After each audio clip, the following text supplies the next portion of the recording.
시를 믿고 어떻게 살아가나. 30 먹은 사내가 하나 잠을 못 잔다. 먼 기적소리 처마를 스쳐가고 잠들은 아내와 어린 것의 베개맡에 밤눈이 내려 쌓이나 보다.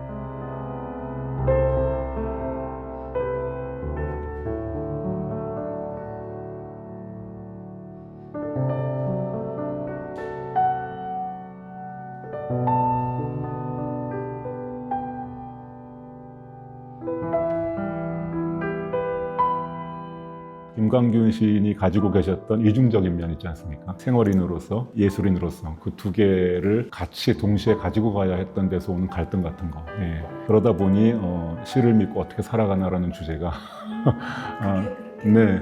그리고 전시회를 처음 열어주셨는데 이중섭 화가요? 네, 김광균 시인이 열어주셨는데 잘 안 팔려서 그 그림을 몽땅 사신 적이 있대요. 정말요? 네, 근데 다 어디 갔는지 모르신대요. 아이고야.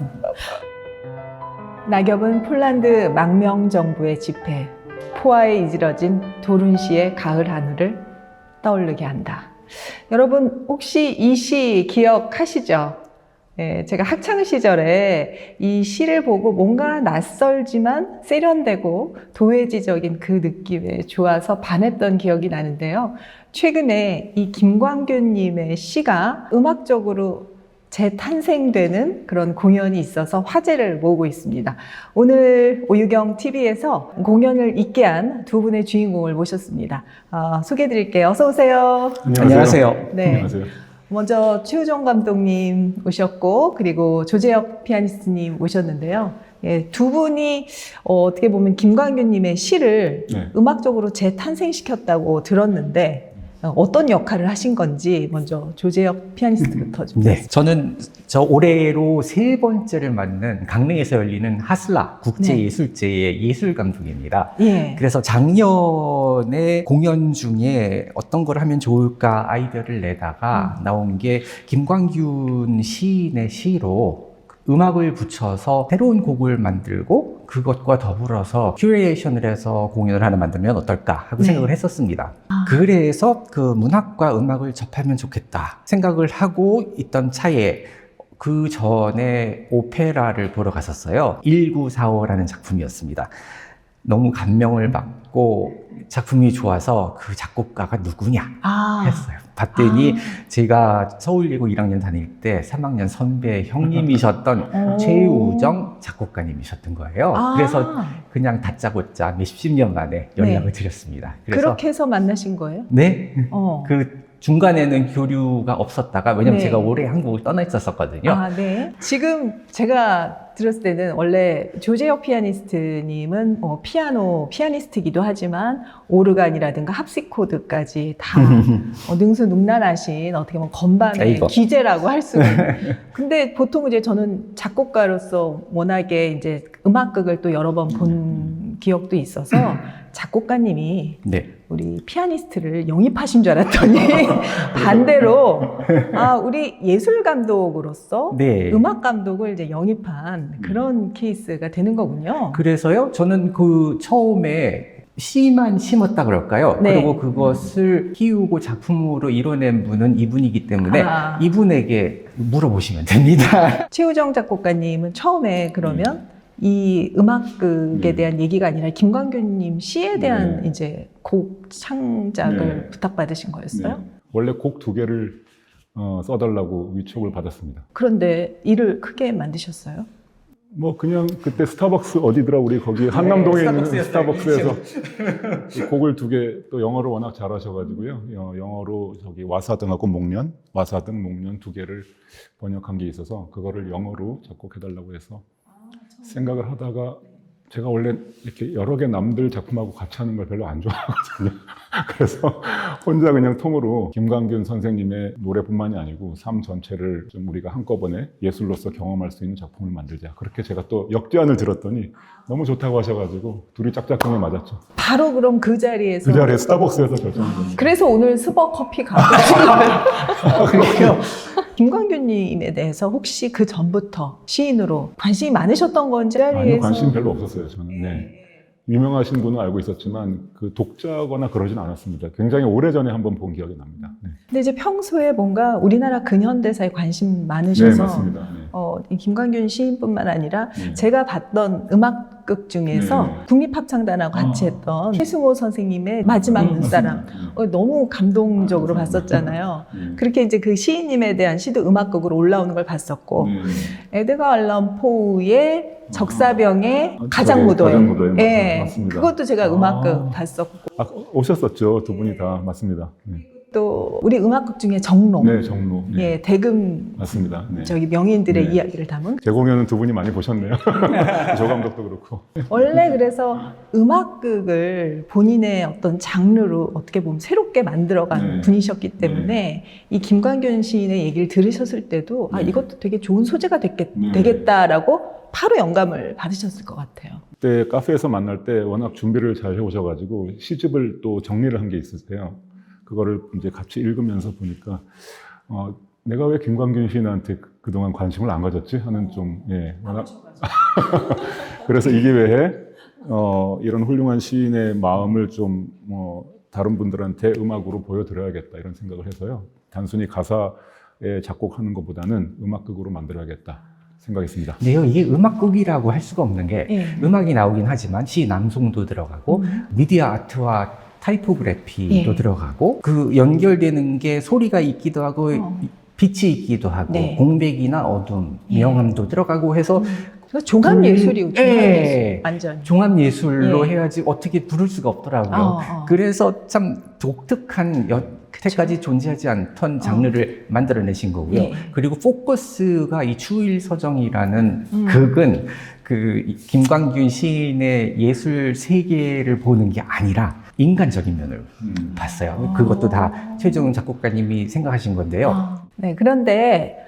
왜 강릉에서 시인 김광균이냐 이 부분을 제가 연결을 못 시키겠더라고요. 어떻게 그 하슬라 국제예술제 김광균 시인의 추일서정이 이렇게 음악극으로 올라가게 됐을까? 하슬라 그게 궁금해요. 국제예술제에 지향하는 방향이 네. 모든 예술을 품는 거잖아요. 네. 그런데 그 우리나라의 예술을 품었으면 좋겠다. 그래서 요즘에는 그렇지 않아도 K-팝도 굉장히 국제적인 이 전례에 없었던 열풍을 일으키고 있고, 그리고 클래식계에도 말할 네, 것도 없이 네. 있고, 그래서 저희가 시작을 할 때 세계적으로 뻗어나가는 예술제가 됐으면 좋겠다 하고 얘기를 했는데요. 그게 거꾸로 세계적으로 되어서 외국 사람들이 보러 오는 그런 예술제를 그 만들었어요. 인바운드라고 네. 하더라고요. 그래서 그 취지 하나로 그 우리나라의 작품을 품고 문학, 미술 뭐 그런 걸 다 품자 했는데 제가 잘 아는 사람이 김광균 시인에 대해서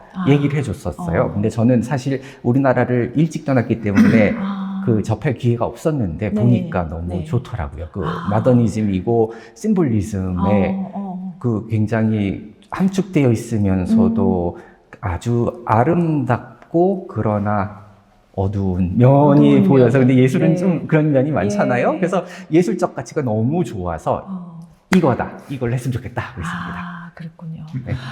최우정 작곡가님 그러면 처음에는 이제 그 자리에서 영감 받아서 막 구성을 하셨지만 이제 그 뒤에 돌아가셔서 김광균 시인에 대해서 좀 고찰하는 시간이 있으셨을 것 같거든요. 그래서 김광균 시인이 혹시 어떤 분인지를 좀 얘기를 해주시고 어떤 시의 세계를 가지셨는지 그리고 최우정 작곡가님이 생각하는 김광균 시인의 시 세계는 어떤 건지 뭐 그런 걸 좀 얘기해 주셨으면 좋겠어요. 알겠습니다.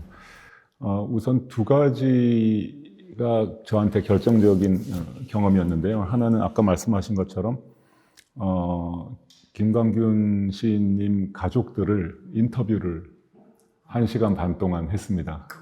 네, 아까 네. 그래서 지금 조재혁 감독이 말씀하신 것처럼 시세계에 대해서는 여기저기서 제가 찾아볼 수 있지만 공개적으로 밝혀진 것 이외에 개인적인 삶의 면모에 대해서는 아무래도 좀 한계가 있지 않겠습니까? 그래서 조재혁 감독께 부탁드려서 가족분들 인터뷰를 1시간 반 동안 진행을 했는데 선뜻 은혜 네, 아주 많은 재밌는 에피소드를 들었고요. 네, 그래서 말씀하신 것처럼 시세계보다는 그분의 삶 자체 아니면 그분의 내면 여기서 출발을 해야겠다고 생각해서 그게 첫 번째로 굉장히 중요한 경험이었고, 두 번째는 이제 이 작품의 연출을 위해서 제가 연출가를 섭외를 했는데요.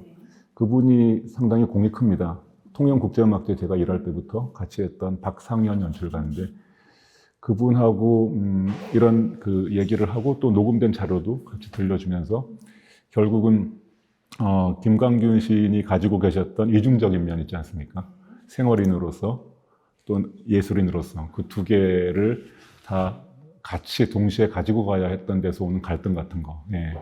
그러다 보니 시를 믿고 어떻게 살아가나라는 주제가 그게 그렇게 네. 그 삶에서 이제 뽑아내신 네, 거예요? 아니면은 김광균 시인이 생전에 하셨던 말씀? 그게 노신이라는 시에 들어가 있습니다. 첫 라인이에요. 네, 첫 라인에. 그래서 그거를 이제 박성현 감독하고 저하고 같이 합의를 해서 그 문장을 열쇠로 해서 이제 모든 거를 풀어나갔죠. 그래서 술술 잘 풀렸던 것 같습니다. 사실 지금 뭐 저도 고등학교 때 김광균 시인을 이제 우리나라 모더니즘 네. 대표 시인으로 네. 배운 거 외에 네.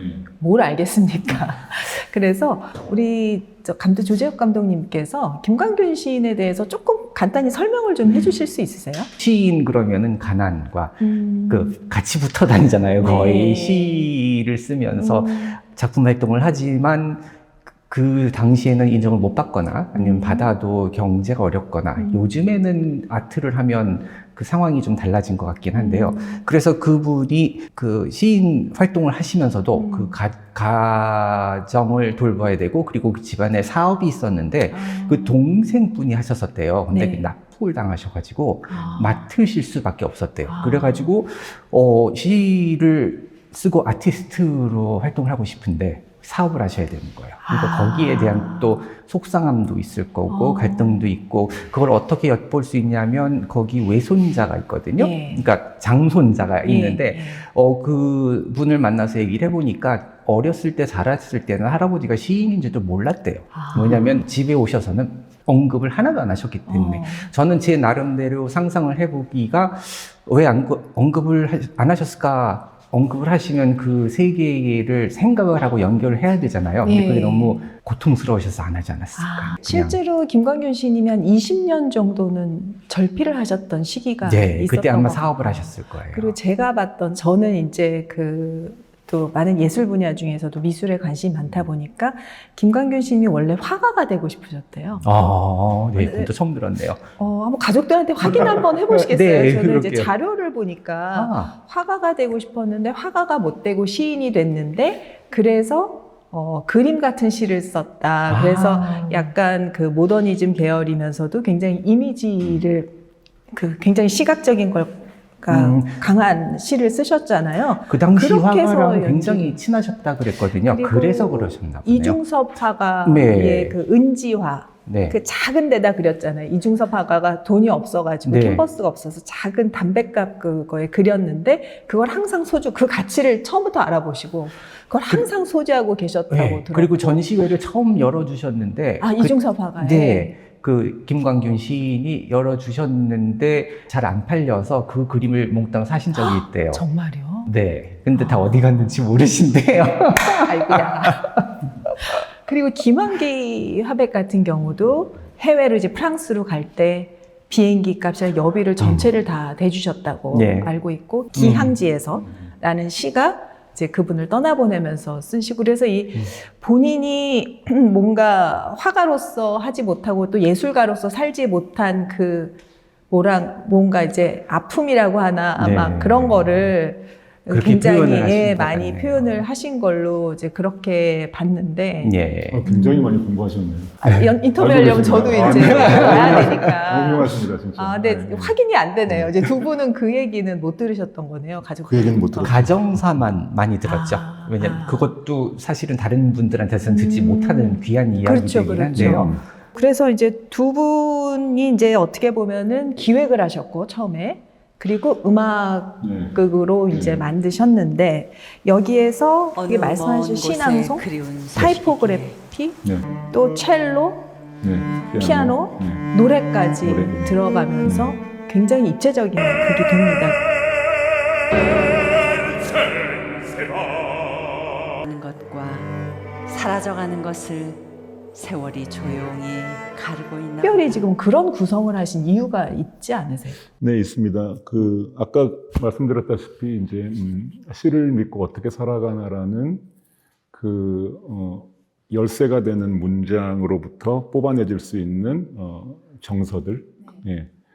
또는 그 내용들을 가진 또 기존 클래식 곡들을 좀 골랐습니다. 그래서 이를테면 도펠게모, 슈베르트의 도펠게모 같은 네, 거. 오늘 이제 나중에 들을 건데. 네, 사벨린이 부르는. 예, 네. 예. 그리고 자신의 미래를 살아갈 그 따님들에 대한 마음이 굉장히 깊으시기 때문에 리아트 슈트라우스의 모르겐이라는 그런 음악들은 제가 이제 좀 편곡도 하고요. 네, 원곡 그대로도 해서 네, 그런 음악들하고 제가 작곡한 음악들이 섞여 있고 또 여기서 빠질 수 없는 거는 이미지에 대해서 말씀하셨지 않습니까? 근데 저는 아무래도 음악가라 소리 이미지를 많이 떠올렸습니다. 네, 여기 저는 깜짝 놀랐습니다. 이게 딱 제 마음을 다 표현하는 이게 실제로 추일서정이라는 시를 컴퓨터에 넣고요. AI에게 이 시를 그대로 그려줘 했더니 이렇게 네. 나온 거예요. 그러니까 정말로 이 김광균 시인이 그 시 안에 이미지를 다 넣으신 거예요. 네. 저희가 명령을 딴 걸 하나도 안 넣었거든요. 그래서 그 시를 보면 시집을 이제 쭉 읽다 보면 어떤 시를 제가 주로 선택했냐면 소리 이미지가 좀 강한 시들인데요. 그게 김광균 시인이 청각적으로도 굉장히 예민했다는 걸 나타내 줍니다. 그래서 대표적인 소리들이 기적소리가 굉장히 많이 나옵니다. 많은 시에 나옵니다. 네, 기적.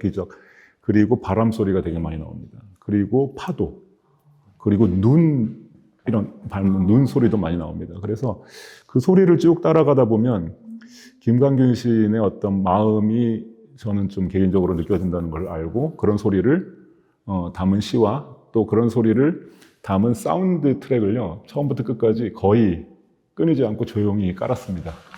그래서 어떻게 보면 김광균 시인님은 이미지를 시로 만드셨거든요. 근데 감독님께서는 이 시를 또 청각화를 시키셨네요.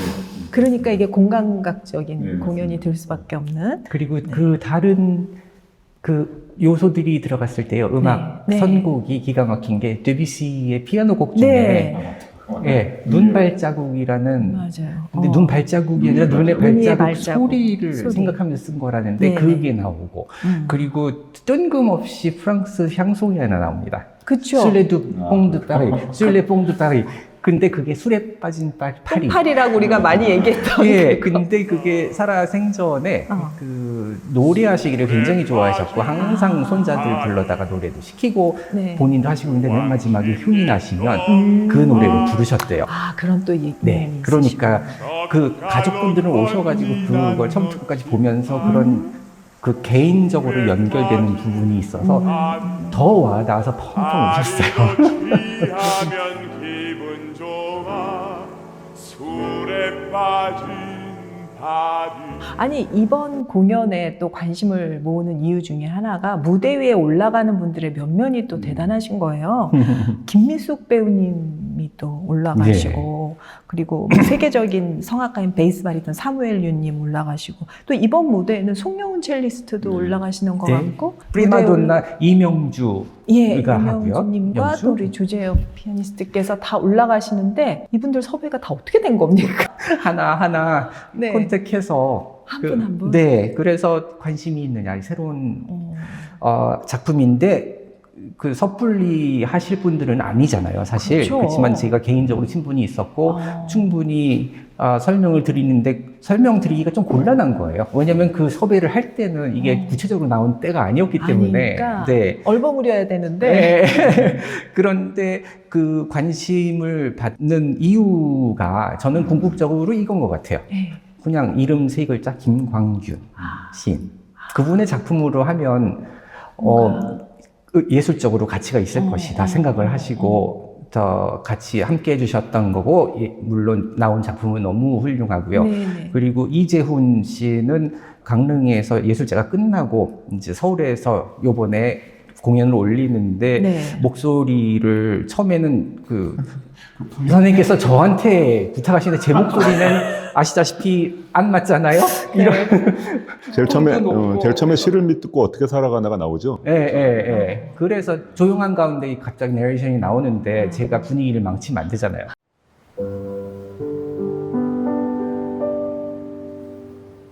시를 믿고 어떻게 살아가나. 한국 모더니즘 시문학을 대표하는 시인 김광균. 예술과 현실 사이에서 피어난 시와 삶. 하나의 무대로 다시 마주합니다.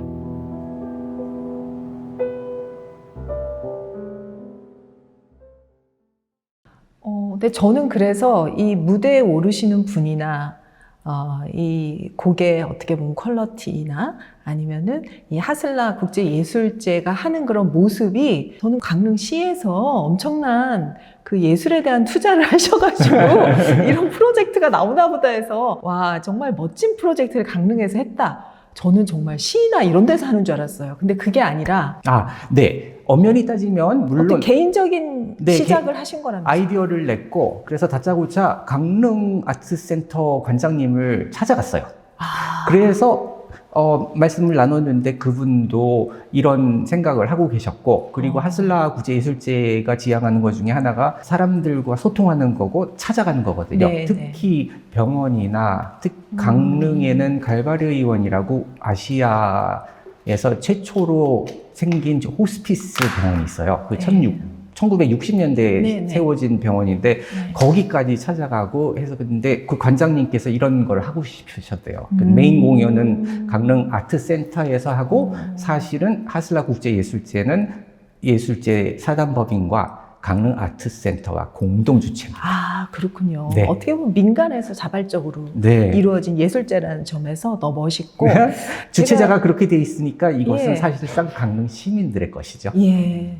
그리고 무엇보다도 좋았던 것이 어떤 큰 극장 안에만 갇혀 있는 게 아니라 그렇게 강릉을 지역성을 바탕으로 해서 작은 공연장 어떤 장소를 불문하고 이렇게 지금 공연을 하시는 부분 그리고 이제 서울에 와서 이번엔 프리뷰까지 하게 돼서 짧은 3년이라는 정말 단기간 안에 굉장히 많은 속도를 내셨고 앞으로 미래가 굉장히 기대된다는 생각이 듭니다.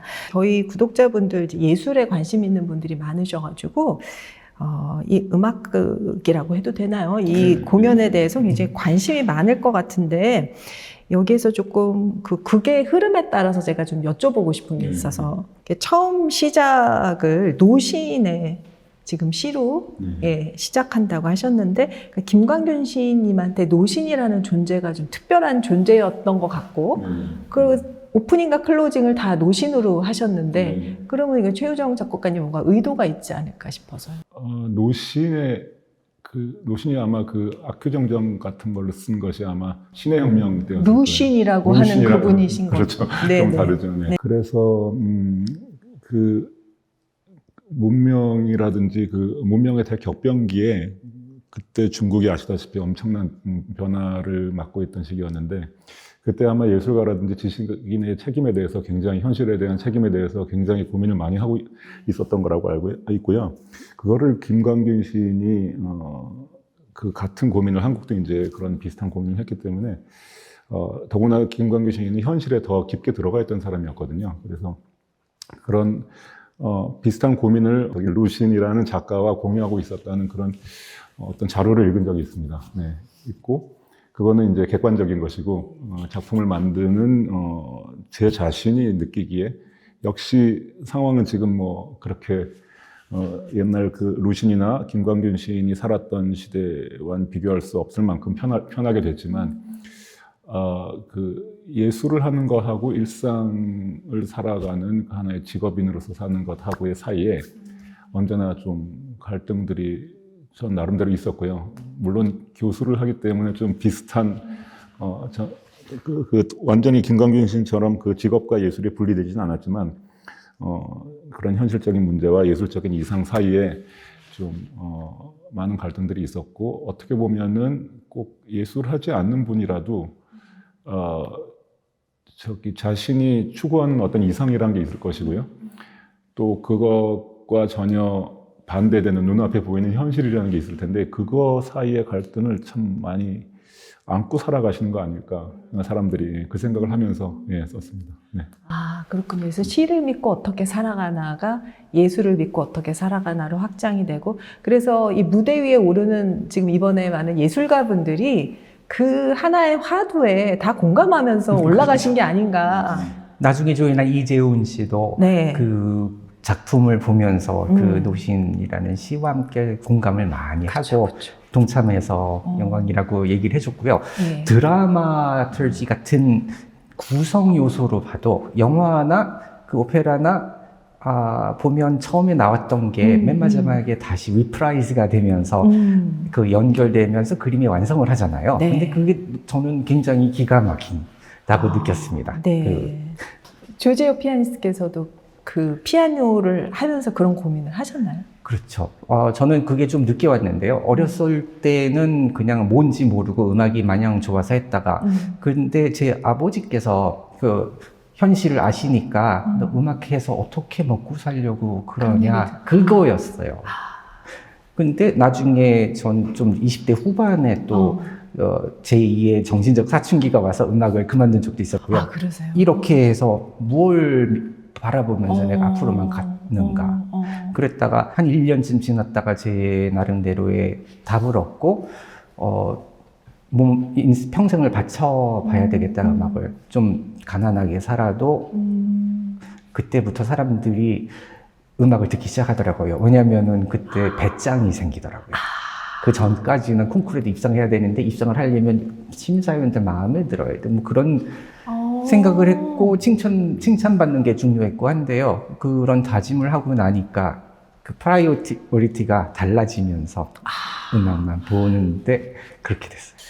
최우정 작곡가님도 혹시 그런 고민이 있으셨고 그러면서 있습니다. 음악을 지금도 네, 그렇죠. 지금도.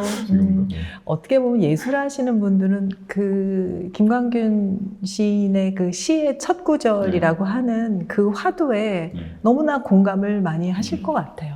최우정 작곡가님의 이제 특징이 정말 서정적인 것들을 많이 채워주시거든요. 근데 이번에 이제 매칭하신 곡들도 드뷔시의 곡이라든가 슈베르트의 무리에서 노래함, 그리고 또 슈트라우스, 리하르트 슈트라우스 곡이나 뭐 제가 이제 한 번 다 들어봤거든요. 들으면서 제 플레이리스트에 다 넣었어요. 너무 곡이 좋아가지고. 근데 최우정 작곡가님이 직접 작곡한 곡은 제가 없으니까 지금 플레이리스트에 못 넣었는데. 그리고요, 거기 그 드뷔시 같은 곡들은 편곡을 했기 때문에 또 다른 다르군요. 데서는 못 들으세요. 꼭 이 자리에 가셔야만 4월 그렇죠? 1일부터 네, 언제까지? 하루입니다. 딱 하루예요? 네. 와, 이 공연 중에 가장 좋아하는 어떤 부분이 있으시다면 어떤 부분이세요? 음악도 나오고 성악도 나오고 기악도 나오고 하는데 저는 그 배우 김미숙 씨가 그 뒤로 가서 클라이맥스 때 낙엽은 모든 소리가 움직임이 폴란드 멈추고 망명 정부 추일 서정을 낭독을 암기로 하세요. 포화에 근데 어지러진 그분의 도시의 가을을 보여주시는 그 아우라라 그럴까요? 네, 그리고 네, 네. 그 한 줄기 구겨진 무대를 넥타이처럼 따뜻하게 풀어줘. 채우시는 목소리는 이번에 이거보다 더 좋을 수는 없더라고요. 그래서 그것이 하이라이트로 저한테는 남아있죠. 조그만 그 담배 외에 연기를 내뿜으며 정적인 면이 새로운 굉장히 도시. 많기는 해요. 그 네. 여백의 미, 동양적인. 네, 네, 네. 그런데 그 여백이 하나토 여백처럼 공허하게 느껴지지가 않고 포플라 나무의 근골 사이 감정으로 그리고 느낌으로 차여져 지금 있어서 네. 얼마나 흰 훌륭한 이빨을 작품을 만들어내셨는지 정말 저는 자랑스럽습니다. 한 가닥 구부러진 철책이 바람에 나부끼고 그 위로 새로 판지로 만든 구름이 하나. 최우정 작곡가님이 이제 조금 있다가 우리 사무엘 윤과 우리 조재혁 피아니스트 두 분의 이제 연주가 있을 텐데 그 도플갱어에는 시가 매칭되는 부분이 없더라고요. 대부분은 시가 매칭이 되는데 네. 매칭이 안 되는데 이 곡을 넣게 된 이유가 있으실까? 사실은 그 곡 내용보다는요. 내용이 직접적으로 연결은 안 되지만 도펠갱어란 그 어떤 개념 자체가 아까 현실적으로 책임을 다해야 될 사람과 시적인 이상을 위해 살아가야 될 사람의 어떤 이중적인 그 상황을 좀 대변한다고 해서요. 그 생각을 했고, 그거는 또 한편으로는 사무엘 윤의 제안이기도 했습니다. 그 부분은요. 예. 그래서 둘이 또 의논하면서 만들어낸 것이기도 했습니다. 저는 이렇게 생각했어요. 도플갱어가 왜 여기서 잘 어울리냐 하면 그 김광균 시인은 그 사업가로서 또 예술가로서 갈등을 느끼면서 저쪽에 평행 우주에 있는 자기 다른 모습을 보면서 절규를 했을 수도 있고요. 도플갱어는 저쪽에 있는 자기 같은 모습을 보고 절규하는 모습이잖아요. 거기에서 공통점이 저한테는 다가왔었어요. 그러셨군요. 네. 그러면 시를 믿고 어떻게 살 것인가? 예술을 믿고 어떻게 살 것인가에 대한 답도 혹시 이 공연 안에 저는 찾은 것 같은데 저는, 혹시 숨겨놓으셨나요? 있을까요? 저는 예술에 배반을 많이 당해가지고요. 저는 예를 들어? 예술을 믿고 직진하면 꼭 현실에서 문제가 생기더라고요. 그래서 아니 근데 저는 여기 배신을 많이 당했습니다. 에디트 피아프의 Je ne regrette rien이라는 이번에 새로 들어가는 곡이 곡입니다. 이게 들어있더라고요. 그래서 그게 나는 후회하지 않아라는 뜻이잖아요. 그래서 믿고 어떻게 살아가나 하지만 난 예술에 들어간 거 후회하지 않아 뭐 이렇게 일부러 숨겨 넣으셨나? 약간 이런 생각을 예, 했죠. 그거 역시 이제 아까 말씀드렸던 박상현 연출가와 저랑 항상 대화를 많이 합니다. 네, 직접 네. 연출을 하시는 분이라 네, 그분과 이제 의논해서 들어간 곡인데 후회하지 않는다는 그 말을 하는 그 심정이 어떤 것일까를 알고 싶어요. 저는 오히려 그냥 후회하지 않는다는 내용보다 나는 정말 이거 나 옛날에 그 여자 만난 거 후회하지 않아 했을 때 과연 정말 후회하지 않는 것일까? 아니면 후회하지 않고 싶은 것일까? 그런 질문과 네, 함께 네, 여러 가지가 있습니다. 그렇군요. 저는 그때 음악 공연 썼을 때 그랬다가 다시 시작했을 때 다짐했어요. 후회하지 않으리. 그러시군요. 말투도 굉장히 후회하지 않는 말투예요. 그냥 본인 연주 생활을 하시기도 사실 굉장히 벅찬 일정이실 거고 특히 조지오 피아니스트 같은 경우에는 또 음악적 소통도 많이 하시면서 또 어떻게 보면 모차르트 전곡 그 연주까지 하실 정도로 아카데믹하게 음악에 여전히 이제 열심히 하고 계신데 이런 또 어마어마한 일까지 만드셔서 요즘 어떤 생각을 하고 계신지 앞으로의 행보에 대해서 나는 나의 미션은 뭐다라고 생각하고 계신지 되게 궁금해요. 이 예술제를 개최하고 그 열고 진행을 한다는 것은 어마어마한 일이더라고요. 그렇죠. 제가 상상했던 것보다 네, 도 훨씬 네. 더요. 왜냐하면 종합 예술 플러스 행정 플러스 모든 것이 다 인발브가 되잖아요. 네. 그 예술가들을 다 섭외해서 불러와야 되고 그 재워야 되고 그 전에 어떤 프로그램이 있어야 되는지 짜야 되고 아이디어 내야 되고 거기서부터 잘 진행을 하기 위해서 보야 되고 그러니까. 저는 사실 이런 거 피아노만 칠 줄 알았지 상상을 못 했었는데요. 이건 완전 또 다른 영역이잖아요. 그렇죠. 그런데 옆에서 도와주는 분들이 많이 계시고요. 저는 글자 그대로 예술적인 면, 그 내용적인 면을 고민을 하고 이렇게 아이디어를 내고 던지면 제가 불안할 정도로 불려갖고 오세요.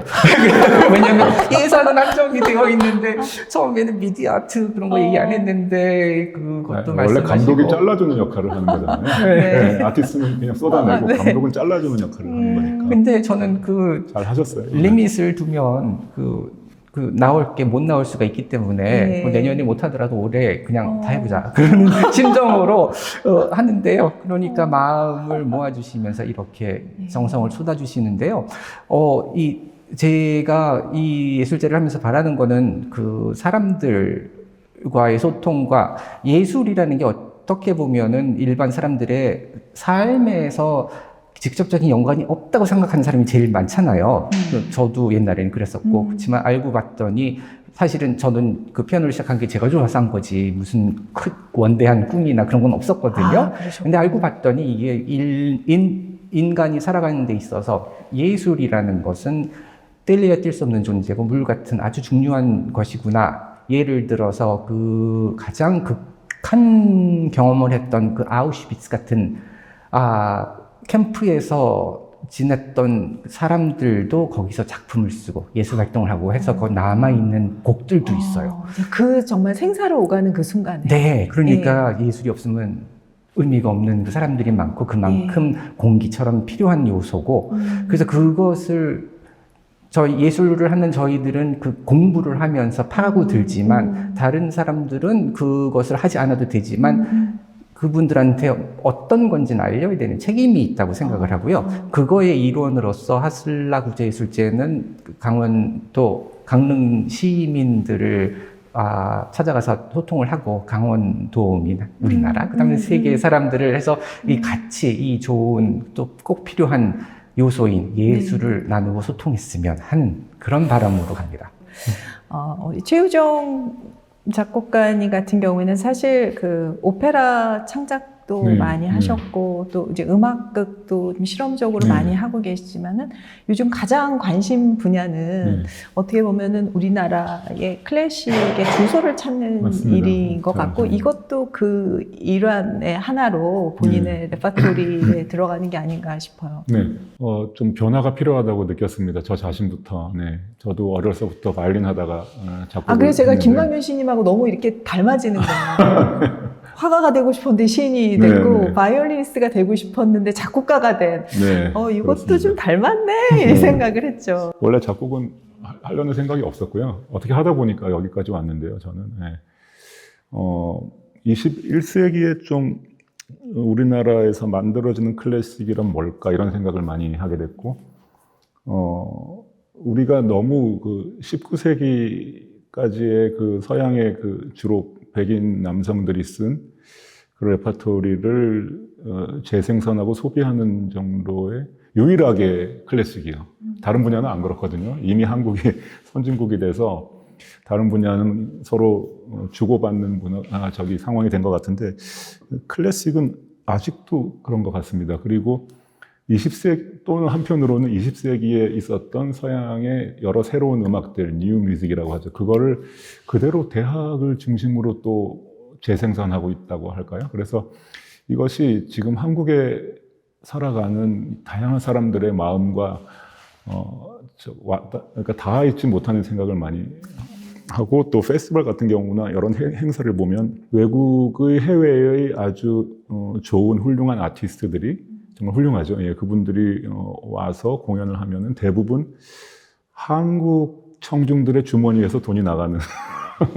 그래서 그런 거꾸로는 있을 수 없거든요. 거의 안 벌어. 너무나 훌륭한 게 아티스트 분들이 네, 많은데. 네, 맞습니다. 예. 그래서 한국은 이렇게 아티스트도 훌륭한 사람들 많고 작곡가도 훌륭한 사람들 많은데 왜 아직 그럴까라는 고민에서 마침 좀 이따가 노래할 그 사무엘 윤과도 이런 이제 고민을 공유해서 앞으로 해외 사람들이 보러 올 수 있는 한국만이 할 수 있는 어떤 클래식 음악의 공연 이런 것들을 좀 만들어 보자. 작게나마 그런 생각을 좀 많이 하고 있습니다. 네. 어떻게 보면 두 분 다 굉장히 우리나라 음악 문화의 최전선에서 지금 도전을 하고 계시다는 생각이 들고 그러나 여러분 그 최전선에 있다고 해서 전위적이지 않습니다. 두 분의 그런 어떤 음악적 세계나 이번에 만든 공연 이런 것들이 너무나 편안하고 아름답고 저도 이제 공연 현장을 보니까 너무나 몰입도가 강한 그런 공연이 될 것 같아서 이번 4월 1일 저희가 이제 오늘 녹화는 BTS가 컴백하는 날입니다. 맞아요. 오늘 여기 몸을 보냈어요. 네. 그러니까 그런 날인데 우리 클래식 지금 지금 강릉에서 벌어질 하슬라 국제 예술제도 이렇게 광화문으로 나올 수 있는 그리고 세계가 강릉으로 갈 수 있는 그런 예술제로 아주 성장하기를 저희 평창동 1번지도 열심히 응원하겠습니다. 고맙습니다. 네. 그리고 저희가 이 공간이 그 슬로건이 그거예요. 예술이 삶이 되고 삶이 예술이 되는 그런 공간을 만들고 싶고 예술을 믿고 어떻게 살아가나 얘기하셨는데 이 공간을 저희가 하게 될 때는 그 결심을 한 거예요. 예술을 믿고 어떻게든 해보자. 그 멋있습니다. 공간이에요. 어떻게든 해보자. 네. 네, 그 생각으로 이제 이 공간을 한 거라서 아무튼 이렇게 오늘 여기까지 와주신 두 분께 너무 감사드리고요. 오늘 조재혁 피아니스트님 이제 오신 김에 함께 네. 공연의 일부를 저희 구독자들과 나눠주시면 너무 감사하겠습니다. 평창동 1번지에 와서 보니 네. 그런 마음가짐으로 여기를 만드신 곳곳의 디테일과 예. 구성해 놓으신 요소를 보니 정말 최선을 다하셨네요. 아유, 고맙습니다. 감사합니다. 앞으로의 맹활약 기대하겠습니다. 네, 알겠습니다. 예, 최종 작가님 감사합니다. 네, 고맙습니다. 네, 고맙습니다. 고맙습니다.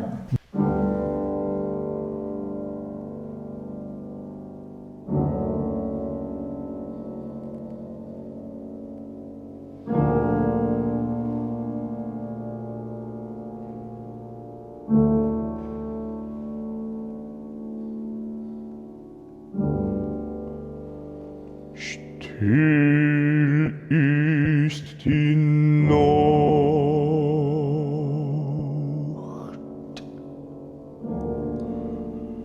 es ruhen die Gassen in diesem Hause. Wohnte mein Schatz.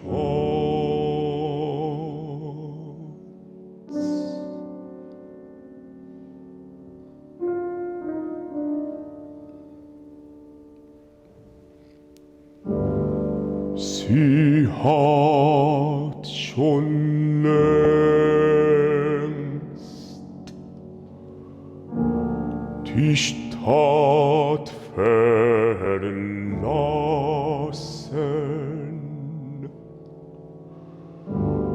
doch steht noch das Haus auf demselben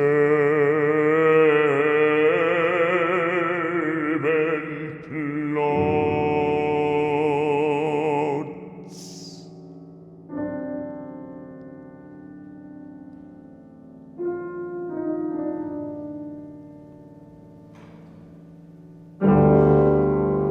Da steht auch ein Mensch und starrt in die Höhe und ringt die Hände voll Schmerz,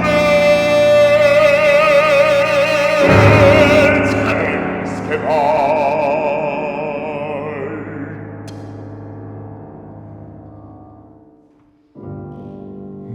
Mir graust es, wenn ich sein Antlitz sehe. Der Mond zeigt mir meine eigene Gestalt.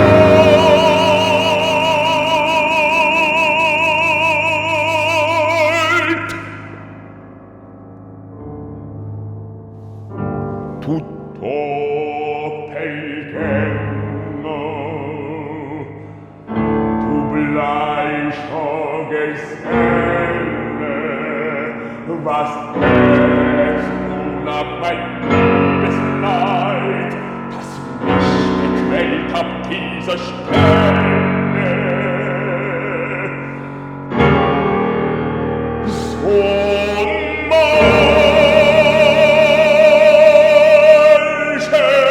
Nacht in alter